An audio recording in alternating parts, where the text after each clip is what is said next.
बिस्मिल्लाहिर्रहमानिर्रहीम अल्लाहुम्मा सल्ली अला मुहम्मदिन व अला आले मोहम्मद। डियर स्टूडेंट्स, हमारा आज का जो नेक्स्ट एसएलओ था वो about understanding about collision theory था। And collision theory says that when particles collide each other, a chemical reaction occurs। ठीक है, यानी एक केमिकल रिएक्शन तभी होता है जब रिएक्टेंट के पार्टिकल्स आपस में टकराते हैं, कोलाइड करते हैं। फॉर एग्जांपल, अगर आप वाटर बना रहे हैं तो इसके रिएक्टेंट हाइड्रोजन एंड ऑक्सीजन के मॉलिक्यूल्स जब तक आपस में कोलाइड नहीं करेंगे तब तक वो रिएक्शन नहीं होगा। And not only collision is necessary, बल्कि कोलियन में से भी अफेक्टिव कोलियन इज नेसेसरी। अब अफेक्टिव कोलियन किसको कहेंगे, इसी चीज को हम अब आगे देखने जाएंगे। मेन पोस्टुलेट कोलियन थ्योरी के क्या हैं? Number one, reacting species must collide to undergo a chemical reaction, यानी किसी भी केमिकल रिएक्शन के लिए कोलियन जरूरी है रिएक्टेंट की। Number two, only collisions with sufficient activation energy and proper orientation lead to a reaction, यानी सिर्फ वो कोलियन जो एक खास ताकत के साथ आपस में कोलाइड करेंगे रिएक्टेंट, और उस खास ताकत या एनर्जी को जो कि उन मॉलिक्यूल्स के पास होनी जरूरी है, एक्टिवेशन एनर्जी कहा जाता है। तो कोलियन के लिए क्या नेसेसरी है कि रिएक्टेंट के पास एक्टिवेशन एनर्जी हो और वो प्रॉपरली ओरिएंटेट भी कर रहे हों। अब थर्ड वन जो है इसका पोस्टुलेट कि जितनी ज्यादा a greater number of effective collision result in a faster reaction rates, यानी अगर इफेक्टिव कोलियंस ज्यादा हो रही हैं तो रिएक्शन तेज होगा। अगर इफेक्टिव कोलियंस ज्यादा नहीं हो रही तो रिएक्शन जो है वो स्लो होगा। अब मैंने आप लोगों के लिए थोड़ी एनिमेशन बनाई है ताकि आप प्रॉपर जो है उसकी जो एक्टिवेशन एनर्जी उसको भी समझ सकें और प्रॉपर ओरिएंटेशन का भी आइडिया ले सकें। फॉर एग्जांपल, यहाँ इस एग्जांपल में ये दो रिएक्टेंट हैं, हाइड्रोजन एंड क्लोरीन। ठीक है, अब ये अगर HCl बनाना है इससे, तो H2 एंड Cl2 को आपस में कोलाइड करना होगा मॉलिक्यूल्स को, और नॉट ओनली कोलाइड करना है बल्कि एक खास किस्म की डेफिनेट एनर्जी के साथ कोलाइड करना है। और इनकी जब ये कोलियन आपस में कोलाइड कर रहे हैं तो इनकी आपस में एक दूसरे की तरफ जो डायरेक्शंस हैं, ओरिएंटेशंस हैं, वो भी सही होनी चाहिए। फॉर एग्जांपल, ये हम देखते हैं, ये देखिए, ये दोनों मॉलिक्यूल्स कोलाइड कर गए हैं, इनके पास एनर्जी भी सही थी और इनके पास ओरिएंटेशन भी इनकी सही थी जिसमें इन्होंने कोलियन किया, तो ये जो है HCl बनाने में कामयाब हो जाएंगे। लेकिन ये जो नीचे दूसरी एग्जांपल आप देख रहे हैं, इसमें आप देखिए कि मॉलिक्यूल्स किस कदर स्लोली मूव कर रहे हैं, उनके पास वो एनर्जी ही नहीं है, एक्टिवेशन एनर्जी जिसे कहा जाता है, जिसमें वो आपस में एक दूसरे से कोलाइड कर सकें और रिएक्टेंट प्रोडक्ट में कन्वर्ट हो सकें। सिमिलरली, ये थर्ड वन में आप देखिए कि यहाँ पर आप इनकी देखिए एनर्जी तो बहुत है इनके पास, एक्टिवेशन एनर्जी से भी ज्यादा दिखाई दे रही है, लेकिन इन मॉलिक्यूल्स की कोलियन जो है अफेक्टिव फिर नहीं होगी, क्योंकि इनकी जो ओरिएंटेशन है आपस में एक दूसरे के साथ कोलाइड करते हुए, वो ओरिएंटेशन प्रॉपर नहीं है। एंड सिमिलरली लास्ट केस देखिए, ये देखिए, ना तो इनके पास एक्टिवेशन एनर्जी है एंड ना ही इनकी जो है ओरिएंटेशन प्रॉपर है। लिहाजा अगर रिएक्शन होना है तो क्या दो चीजें होनी चाहिए, उनके पास मॉलिक्यूल्स के पास एक definite amount of energy, that is activation energy भी होनी चाहिए कोलाइड करते हुए, एंड उनकी ओरिएंटेशन भी प्रॉपर होनी चाहिए। तो अब आप ये देखिए, NO2 के दो मॉलिक्यूल्स आपस में कोलाइड कर रहे हैं। ठीक है, कोलाइड कर रहे हैं, लेकिन कोलियन जो है इनकी अफेक्टिव कोलियन नहीं कहलाएगी। देखिए, वो NO2 ही रह गए, नई प्रोडक्ट बनी ही नहीं, क्योंकि कोलियन इज नॉट अफेक्टिव। अब कोलाइन इफेक्टिव क्यों नहीं है? क्योंकि आप ये देखिए यहाँ पर इसका ऑक्सीजन इसके नाइट्रोजन से स्ट्राइक कर रहा है, लेकिन यहाँ नीचे देखिए नाइट्रोजन नाइट्रोजन से कोलाइड करेगी और इस तरह फिर रिएक्शन N2O2 प्रोडक्ट बन जाएगी। तो ओरिएंटेशन जब तक प्रॉपर नहीं होगी तब तक भी रिएक्शन नहीं होगा। अब फॉर एग्जाम्पल हम ये एक रिएक्शन देखते हैं जिसमें हमारे पास देखिए ये एक एनर्जी डायग्राम है। ये इंक्रीज हो रहा है, एरो ऊपर की तरफ जाने का मतलब ये है कि नीचे एनर्जी कम है और ऊपर एनर्जी ज्यादा है। और ये रिएक्टेंट्स हैं आपके पास H2 और Cl2। अब ये दोनों जो हैं आपस में जब डेफिनेट एनर्जी से कोलाइड करेंगे तो एक एक्टिवेटेड कॉम्प्लेक्स या एक ट्रांजिशन स्टेट इसको कहते हैं, जो कोलाइन के दौरान बनता है ना फॉर अ शॉर्ट टाइम, इसको कहते हैं एक्टिवेटेड कॉम्प्लेक्स या ट्रांजिशन स्टेट। ये बनती है जो कि बाद में कन्वर्ट हो जाती है इनटू प्रोडक्ट। देखिए वहां आपके पास H2 और Cl2 रिएक्टेंट थे, अब यहाँ ये कन्वर्ट हो चुके हैं प्रोडक्ट में, क्योंकि उन्होंने कोलाइड भी किया विद, कोलाइड कैसे किया? With proper orientation and with activation energy, जो कि इस रिएक्शन के लिए जरूरी थी। हर रिएक्शन की गर्ल्स अपनी एक्टिवेशन एनर्जी होती है। अच्छा, अब इसी तरीके से हम थोड़ा सा एक्टिवेशन एनर्जी को अगेन मजीद डिस्कस करते हैं SLO के हिसाब से। Activation energy is the minimum amount of energy that the reactant must possesses in order to form a product during a chemical reaction। ठीक जी। अब जब तक ये रिएक्शन एनर्जी नहीं है तब तक केमिकल रिएक्शन नहीं होगा। Only those molecules that have activation energy and proper orientation will form product। तो ये आपका जो है ब्रीफ समरी है कोलियन थ्योरी की, कि वो कहती है कोलियन थ्योरी कि for a chemical reaction to happen molecules of reactant must collide effectively and in proper orientation। And अब थोड़ा सा हम इसी चीज को मजीद देखते हैं। आपके ये रिएक्टेंट्स का एनर्जी लेवल है और ये आपके प्रोडक्ट्स का एनर्जी लेवल है, एंड ये आपका जो एक्टिवेटेड कॉम्प्लेक्स है ट्रांजिशन स्टेट जो होती है ये उसका एनर्जी लेवल है।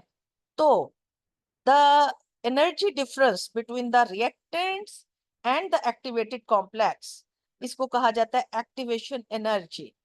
किसी भी कंपाउंड, किसी भी रिएक्टेंट को अगर रिएक्शन कर कर कोई नया कंपाउंड बनाना है तो उसको एनर्जी ऑफ एक्टिवेशन का ये वाला जो है चीज अचीव करनी जरूरी है।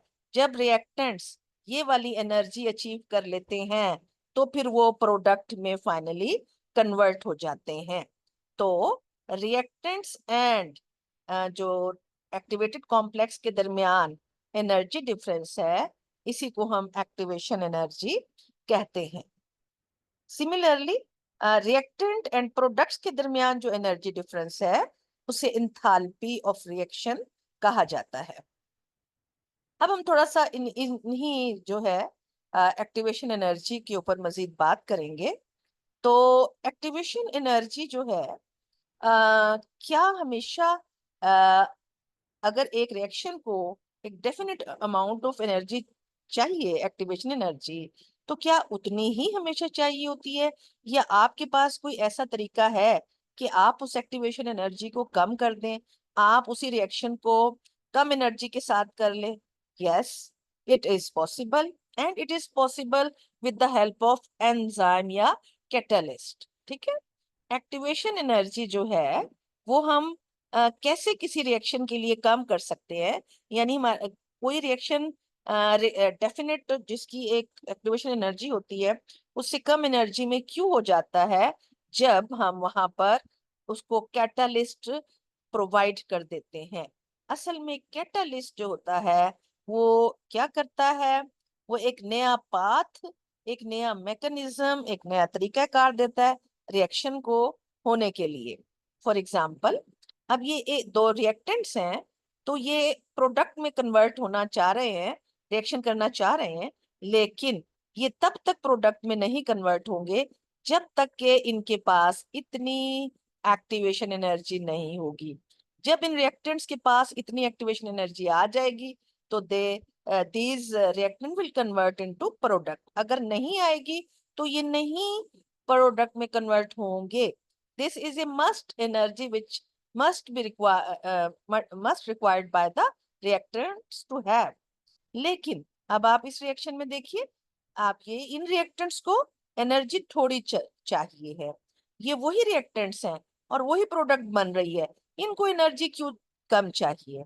कैटलिस्ट ने बजाय उस लंबे पाथ के एक ऐसा पाथ दे दिया है रिएक्शन को होने के लिए जिसमें थोड़ी सी एनर्जी एक्टिवेशन की लेने के बाद ही रिएक्टेंट्स जो हैं they become able to convert in the product.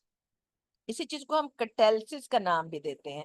तो थोड़ा सा हम इसको अगेन देखते हैं कि ये एक रिएक्शन अभी हम देखते हैं ये विदाउट कैटलिस्ट होता है तो उसी तरीके से एक्टिवेटेड कॉम्प्लेक्स बन जाता है आफ्टर अटेनिंग जो है एक्टिवेशन एनर्जी एंड कोलाइडिंग। ये एक कॉम्प्लेक्स बनता है और ये शॉर्ट टाइम होता है, ये फौरन फिर टूट के प्रोडक्ट में बदल जाता है। तो ये प्रोडक्ट्स बन गई हैं, ठीक है। तो यहाँ पर रिएक्टेंट्स को ज्यादा एनर्जी चाहिए थी किस चीज के लिए? एक्टिवेटेड कॉम्प्लेक्स में तब्दील होने के लिए। मगर जब आप उसी रिएक्शन में एक कैटलिस्ट डाल दें तो वो रिएक्शन जो है, अब देखिए, अब वहां नहीं, थोड़ी सी एनर्जी लेवल के बाद ही प्रोडक्ट्स में ये कन्वर्ट हो जाएंगे। अब इनका एनर्जी डिफरेंस जो है वो कम हो गया है। एक्चुअली हम ये देखते हैं कि ये आपके पास रिएक्टेंट्स का एनर्जी लेवल है, ये प्रोडक्ट्स का एनर्जी लेवल है, ये एक्टिवेटेड कॉम्प्लेक्स का है, और ये आपकी एक्टिवेशन एनर्जी जो कि कैटलिस्ट की वजह से क्या हो गई है? डिक्रीज हो गई है। ये एक्टिवेशन एनर्जी यहाँ पर ये देखिए क्यों डिक्रीज होगी? क्योंकि इस रिएक्शन में कैटलिस्ट डाल दिया गया। अगर ये ना कैटलिस्ट डाला जाता तो इतनी इससे ज्यादा एनर्जी जो है रिएक्टेंट्स को दरकार थी इस कॉम्प्लेक्स में कन्वर्ट होने के लिए, जिस कॉम्प्लेक्स ने फाइनली प्रोडक्ट में बदलना है। तो यहाँ पर आप देखिए अगेन ये आपके रिएक्टेंट्स का लेवल एंड प्रोडक्ट्स का लेवल एंड ये कैसा रिएक्शन है आप देख लिए। एक्टिवेशन एनर्जी ज्यादा है तो दैट मीन उसमें कोई कैटलिस्ट नहीं है। तो मैंने पहले बताया कि रिएक्टेंट से लेकर एक्टिवेटेड कॉम्प्लेक्स के दरमियान जो एनर्जी का डिफरेंस है उसको एक्टिवेशन एनर्जी कहते हैं, और रिएक्टेंट से प्रोडक्ट के दरमियान जो एनर्जी का डिफरेंस है उसको हम एंथैल्पी ऑफ रिएक्शन कहते हैं। अब आप देखिए कि किसी भी रिएक्शन को होने के लिए ऐसा नहीं है कि रिएक्टेंट डायरेक्टली प्रोडक्ट में कन्वर्ट हो जाएंगे। रिएक्टेंट डायरेक्टली प्रोडक्ट में कभी भी कन्वर्ट नहीं हो पाते जब तक के वो एक एक्टिवेटेड कॉम्प्लेक्स में कन्वर्ट नहीं हो जाते, वो एक खास किस्म की एनर्जी गेन नहीं कर लेते जिसको एक्टिवेशन एनर्जी कहा जाता है। अब आप ये देखिए कि ये दो रिएक्टेंट्स हैं, ए और दूसरा रिएक्टेंट बी सी है। एंड देखिए एक ये इसके पास ये पाथ है, यानी इतनी ज्यादा एक्टिवेशन एनर्जी इसको चाहिए है जिसके बाद ये प्रोडक्ट में कन्वर्ट होगा। लेकिन फिर आपने इसमें क्या डाल दिया? कैटलिस्ट डाल दिया। अब कैटलिस्ट ने क्या किया? इसको एक नया पाथ, एक नया रास्ता दिखा दिया, और ये जनाब इतनी सी एनर्जी कैटलिस्ट की मौजूदगी में इसको इतनी सी एनर्जी चाहिए थी जो कि इसने ले ली और ये एक्टिवेटेड कॉम्प्लेक्स में कन्वर्ट हो गया जो फाइनली प्रोडक्ट में तब्दील हो गया। तो आपने देखा कि कैटलिस्ट जो है एक एक नया पाथ, एक इजी पाथ जो है वो रिएक्शन को देता है जिसकी वजह से वो आसानी से कम एक्टिवेशन एनर्जी के साथ हो जाता है। अच्छा, उसके बाद ये आपका एक गर्ल्स है, एसएलओ ड्रा करना है, आपने लेबल करना है एंड इंटरप्रेट का मतलब ये होता है कि वो आपको पिक्चर दे देगा तो आप बताएंगे कि ये क्या शो कर रही है पिक्चर, कौन सा रिएक्शन शो कर रही है। तो कौन सी पिक्चर आपने ड्रा करनी है, लेबल करनी है एंड इंटरप्रेट करना सीखनी है जनाब। Diagram for exothermic and endothermic reaction करनी है आपने, जिसमें आपने एंथैल्पी चेंज दिखाना है, एक्टिवेशन एनर्जी दिखानी है, आपने अनकैटालाइज्ड भी दिखाना है और कैटालाइज्ड भी दिखाना है। यानी अगर कैटालाइज्ड है तो क्या होगा, अनकैटालाइज्ड है तो क्या होगा। तो जी गर्ल्स देखिए, हमारे पास ये दो एनर्जी जो है एक्टिवेशन एनर्जी के डायग्राम है। अच्छा, जब भी रिएक्टेंट्स लोअर एनर्जी पे हो और प्रोडक्ट्स हायर एनर्जी पर हो तो that mean that reaction is endothermic, क्योंकि रिएक्टेंट्स ने एनर्जी एब्जॉर्ब की है तभी प्रोडक्ट हाई एनर्जी पर गए हैं।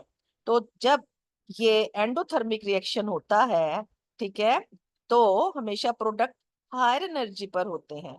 और अगेन आपको मैंने बताया था कि रिएक्टेंट एंड एक्टिवेटेड कॉम्प्लेक्स के दरमियान जो एनर्जी का डिस्टेंस होता है, डिफरेंस होता है, उसको हम एक्टिवेशन एनर्जी कहते हैं। तो ये जनाब रेड वाला कैटलिस्ट की मौजूदगी में है कि अगर कैटलिस्ट होगा तो एक्टिवेशन एनर्जी कम कर देगा, और अगर अनकैटलाइज्ड है, विदाउट कैटलिस्ट है, तो उसको ज्यादा एक्टिवेशन एनर्जी दरकार होगी।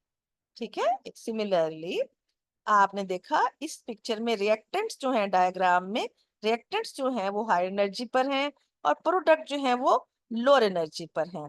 तो दैट मीन कि it is an exothermic reaction. ये एक्सोथर्मिक रिएक्शन है क्योंकि रिएक्टेंट्स ने एनर्जी लूज की है प्रोडक्ट में कन्वर्ट होने के लिए। तो this is an exothermic reaction. तो एक्सोथर्मिक रिएक्शन की डायग्राम में हमेशा प्रोडक्ट नीचे होंगी और रिएक्टेंट्स ऊपर होंगे, लेकिन बाकी वही है कि एक ऊंची पीक शो करेगी अनकैटालाइज्ड रिएक्शन के लिए एक्टिवेशन एनर्जी को, और छोटी पीक शो करेगी कैटालाइज्ड जो है एक्सोथर्मिक रिएक्शंस को। ठीक है, एंड इसी तरह डिस्टेंस बिटवीन जो है रिएक्टेंट एंड प्रोडक्ट वो शो करता है एंथैल्पी ऑफ रिएक्शन को। तो थोड़ा सा इसी चीज को हम देखते हैं। हमारे पास ये रिएक्टेंट्स हैं, तो देखिए ये इन्होंने एक्टिवेटेड कॉम्प्लेक्स बनाया है और ये प्रोडक्ट में कन्वर्ट हो गए हैं। तो रिएक्टेंट्स की जो है प्रोडक्ट्स की जो है हम देख रहे हैं, क्योंकि रिएक्टेंट्स जो है हाई एनर्जी स्टेट पर आ गए हैं, प्रोडक्ट लोअर पर है, तो ये किस चीज को इंडिकेट कर रहा है, एक्सोथर्मिक रिएक्शंस को। ठीक है, जब भी प्रोडक्ट एनर्जी डायग्राम में लोअर होते हैं तो इसका मतलब ये है this is an exothermic reaction.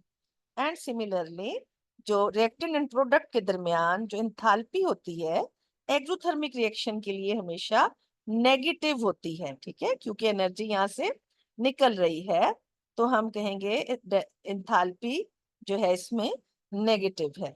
Similarly अगर यही रिएक्शन एंडोथर्मिक होगा तो एंडोथर्मिक के केस में आप देखिएगा एनर्जी लेवल प्रोडक्ट्स जो है वो हाई एनर्जी लेवल पे हैं एंड रिएक्टेंट्स जो हैं वो लोअर एनर्जी लेवल पे हैं। ठीक है, एंड यही जो है रिएक्टेंट एंड प्रोडक्ट के दरमियान एंथैल्पी चेंज अब क्या होगा, पॉजिटिव होगा। एंडोथर्मिक रिएक्शन के लिए जब लिखा जाता है हमेशा एंथैल्पी चेंज पॉजिटिव लिखा जाता है। And this is your next SLO, जो कि इंशाल्लाह हम जो है डिस्कस करेंगे जब हम अपना नेक्स्ट लेक्चर जो है वो करेंगे आप लोगों के साथ। तो दिस इज ऑल अबाउट जो है